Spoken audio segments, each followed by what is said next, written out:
జగనన్న దిగిపోయే రోజుకి 7,000 కోట్ల రూపాయలని ఖజానాలో పెడితే సిగ్గులేని కూటమి ప్రభుత్వ నాయకులు ఈ రోజు ఖజానా ఖాళీగా ఉంది, ఖజానాలో ఏమీ లేదు, ఏం చేయాలో అర్థం కాలేదు అని చెప్పి ఏ విధంగా మొసలి కన్నీళ్లు కారుస్తున్నారో మీ అందరూ చూస్తున్నారు.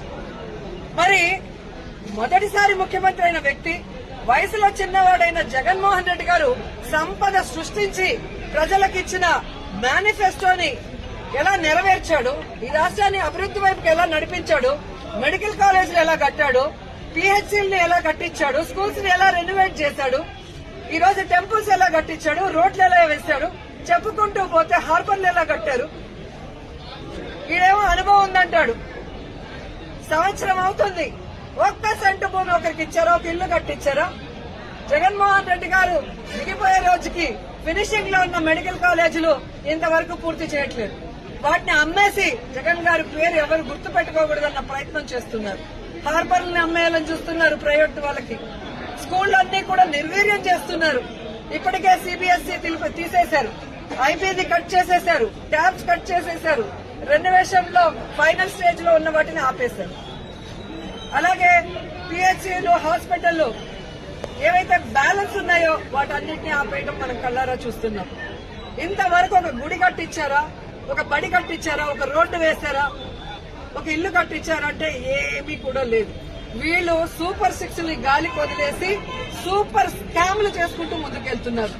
ఈ రోజు ఈ రాష్ట్రంలో చూస్తే బెల్ట్ షాపులు, పర్మిట్ రూములు ఇప్పటి ముప్పటిగా ఇచ్చి మద్యంతో ఎలా దోచుకుంటున్నారు. ఖజానా బొక్కబట్టారు. ఈ రోజు కూటమి ప్రభుత్వ జోబీలు మాత్రం ఫిల్ అవుతున్నాయి మద్యంతో. అలాగే ఇసుక మాఫియా, ఉర్సా భూముల mafia, ganja mafia, drugs mafia, ఈ విధంగా ఇష్టానికి తయారయ్యారు.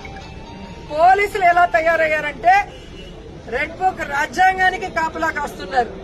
ఈ రోజు ఎవరెవరు వైఎస్ఆర్ కాంగ్రెస్ పార్టీ నాయకులుగా ఉన్నారు, ఎవరెవరు విలేజ్ల్లో ప్రజలకి అందుబాటులో ఉంటూ అన్ని చేసి మంచి పేరు తెచ్చుకున్నారో వాళ్ళందరి మీద లేనిపోని అక్రమ కేసులు పెట్టి వాళ్ళని అరెస్టు చేసి కనీసం ఛార్జ్ షీట్లు కూడా వేయకుండా వాళ్ళ మీద బెయిల్ రాకుండా ఎంత చేయాలో పోలీస్ వ్యవస్థ అంతా కూడా చేస్తుండటం మనమందరం కూడా గమనించాలి.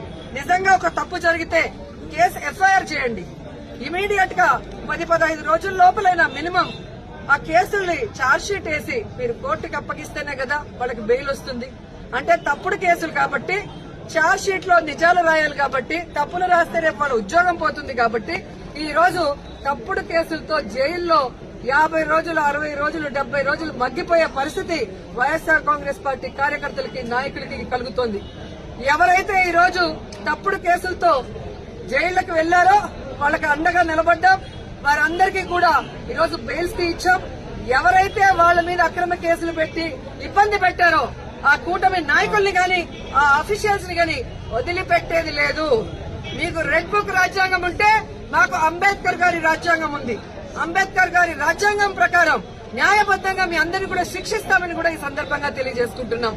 అలాగే మీరు చూస్తే ఈ రాష్ట్రంలో ఆడవాళ్ల మీద ఏ విధంగా అరాచకాలు, అక్రమాలు, రేపులు, దురదృష్టకరం 3 ఏళ్ల అమ్మాయిని కూడా మొన్న మీరు చూస్తే ప్లీనరీ జరిగే ప్లేస్ లో రేప్ చేసి చంపేసి కంపల్లో వెళ్తే ఏ వంట బాగుంది అని మాట్లాడతారు, ఎంతమంది వచ్చారని మాట్లాడతాడు చంద్రబాబు నాయుడు.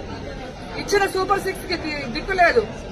6 శాసనాలని చెప్పి సిగ్గు లేకుండా మళ్ళీ లోకేష్ గారు అనౌన్స్ చేస్తారు. పవన్ కళ్యాణ్ ఏమో నాకు ప్యాకేజ్ ఇస్తే చాలు, ఎవడెక్టు వచ్చినా నాకెందుకని.